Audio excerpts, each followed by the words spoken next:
Kindly recite Surah Fatiha for the grandfather of Mehraban Ali, Sayyid Hussain Shah Shamsi Sabzwari Tabrizi. امام حسین کو قتل کرنے کے بعد یزید نے رسول اللہ کی بیٹیوں کو قید کروایا اور کہا انہیں قیدی بنا کے میری دربار لے کے آؤ۔ رسول اللہ کی بیٹیاں قید ہو کے جب یزید کی دربار پہنچی تو وہ ہنس ہنس کے زمانے کو اپنا مقام بتاتا رہا اور یہ کہتا رہا کہ آج میرے دادا اور بابا زندہ ہوتے تو اولاد رسول کا حشر دیکھتے کہ میں نے ان کے جوانوں کو مار دیا اور ان کی عورتوں کو بے عزت کر دیا۔ امام سجاد کے خطبے کے بعد جب سوئے ہوئے لوگوں کے ضمیر جاگنے لگی تو یزید نے یہ کہا کہ رسول اللہ کے خاندان کو قید میں ڈال دو۔ بس رسول اللہ کی بیٹیاں نوازیاں امام سجاد کے ساتھ غریبوں اور بے وارثوں کی طرح قید میں رہنے لگی۔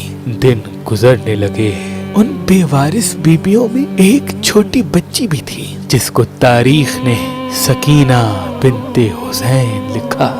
وہ اپنے بابا کے سینے پہ سویا کرتی تھی، وہ رات کو اپنے بابا کو بے پناہ یاد کرتی تھی۔ تاریخ نے لکھا وہ روتی رہتی تھی اور بابا بابا کہتی رہتی تھی۔ اس بچی کے رونے کی آواز میں اتنا درد تھا کہ یزید کے محل کی دیواریں ہلنے لگی۔ یزید نے کہا کہ اس بچی کی آواز نے مجھے بے چین کر کے رکھا ہے، اس کو زندان میں رکھو تاکہ اس کی رونے کی آواز میرے پاس نہ آئے۔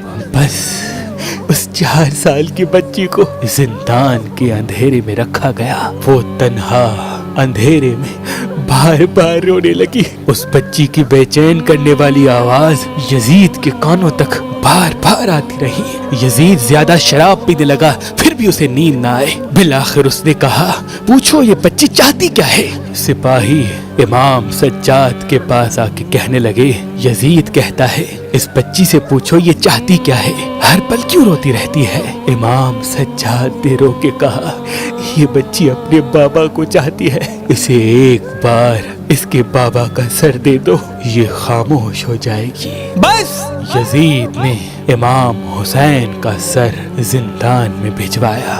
جیسے ہی بی بی سکینہ نے اپنے بابا کا کٹا ہوا سر دیکھا وہ زاروں قطار رونے لگی اور کہنے لگی بابا مجھے آپ کے بنا نیند نہیں آتی، آپ کے بعد شور مجھے تماچے مارتا رہا، بابا آپ کے بعد کوئی مجھے تازیانے مارتا رہا، بابا آپ کے بعد ہمیں قید کر دیا گیا، مجھے زندان میں رکھا گیا۔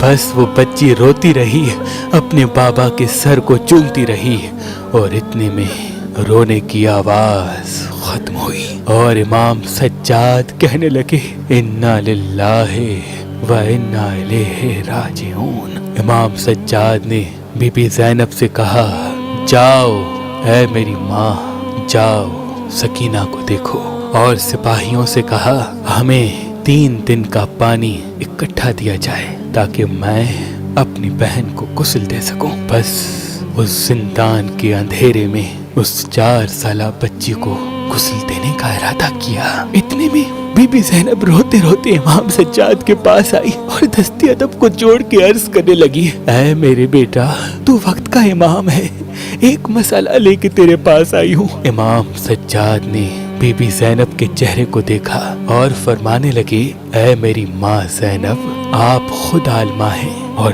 دین کے مسائل جانتی ہیں، ایسا کیا مسئلہ ہے جس کا جواب آپ کے پاس نہیں؟ بی بی زینب رو رو کے فرمانے لگی اے سجاد جیسے ہی غسل دینے کے لیے میں نے سکینہ کے لباس پہ ہاتھ رکھا تو میں نے دیکھا کربلا سے لے کے کوفہ و شام کے بازار تک اور کوفہ و شام کے بازار سے لے کے اس زندان تک سکینہ ایک ہی لباس میں رہی ہے۔ اس بچی نے اتنی تازیانے گائے کہ اس کا لباس اور اس کی کھال مل چکے ہیں، اب لباس کو اتارتے ہیں تو سکینہ کی کھال بھی اتر آتی ہے۔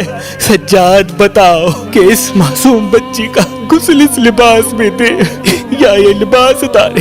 امام سجاد خون کے آنسو رونے لگے اور فرمانے لگے اے میری ماں اللہ کی مرضی یہ ہے کہ سکینہ کو اسی لباس کے ساتھ تدفین کیا جائے تاکہ روز محشر یہ اپنے نانا کے پاس اسی حال میں پہنچے اور کہے کہ ان کی امت نے ان کی بیٹی کے ساتھ کیا کیا۔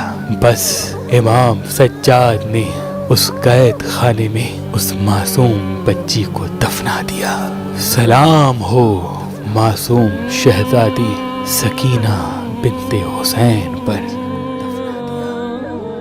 اللہ پاک کو عبادت کے بعد جو سب سے زیادہ اچھا عمل لگتا ہے وہ کسی کو کھانا کھلانا ہے، تبھی محمد و آل محمد ہمیشہ دسترخوان بچھایا کرتے تھے، اپنے چاہنے والوں کو، دشمنوں کو، دوستوں کو کھانا کھلایا کرتے تھے۔ امام حسن علیہ السلام کا دسترخوان مدینے میں تاریخ کا حصہ رہا ہے، اور اس دسترخوان امام حسن کو آنے والے امام اللہ کے ولی اور سید و سادات بچھاتے رہتے ہیں، چاہے وہ قلندر شہباز ہو یا میرے دادا شاہ شمس تبریز۔ وہ ہمیشہ دسترخوان امام حسن بچھاتے بھی تھے اور بار بار یہ فرماتے تھے کہ دسترخوان امام حسن بچھانا یا اس پہ بیٹھ کے کھانا کھانا ایک عظیم عبادت ہے۔ تبھی ایک حقیر انسان کی حیثیت سے جتنی اللہ نے میرے دامن میں وسعت بخشی، ہم نے دسترخوان امام حسن میرے دادا کی درگاہ سید حسین شاہ شمسی پہ بچھایا ہے۔